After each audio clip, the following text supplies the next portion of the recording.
I think the biggest enemy for sustainability is the sustainability people themselves. So if we talk too much about sustainability and we tend to go too much toward this instrumental kind of sustainability, looking at all these lists like Dow Jones Sustainability Index or Corporate Knight Index, we make it too instrumental, and then it has also become a little bit more greenwashing, and then it moves away to really the intrinsic sustainability that it should be. My ultimate goal would be if I could shut down the sustainability department, because we don't have a department for customer satisfaction, we don't have a department for profit, so why should we have a department for sustainability?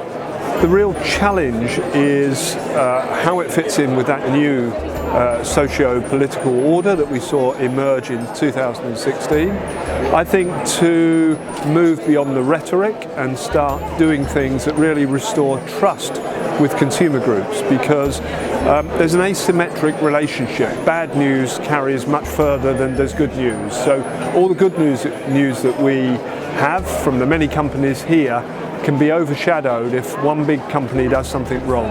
So I think we've all got to work on restoring that trust, that level of trust. It's easy to do some good and not grow the business, and it's fairly easy to grow the business without doing some good. And so the magic comes when you can combine those two things.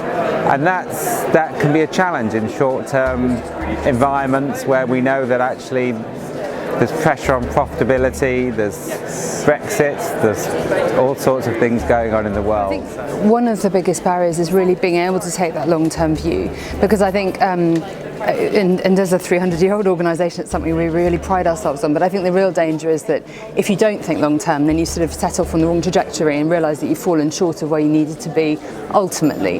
And so it's about sort of maintaining that long-term vision, but at the same time kind of matching that with short-term actions all along the way to ensure that you hit those key milestones. We do an awful lot of good things, but we're quite siloed in the way that we work. We don't join it all together, and we don't always tell a story, so we don't always bring everybody with us. The biggest barrier facing professionals and the difference between doing it well and just putting your toe in the water is really understanding where you need to get to and what's core and important to you. Have you set out your purpose as a business? I think of ourselves as Travis Perkins, we haven't yet done that. We instinctively feel we're on the right track. Have we set that purpose out? Have we communicated it to everybody? No. That's a big takeaway for me. Something for really to think long and hard about, and who needs to be involved in establishing that purpose. Yeah.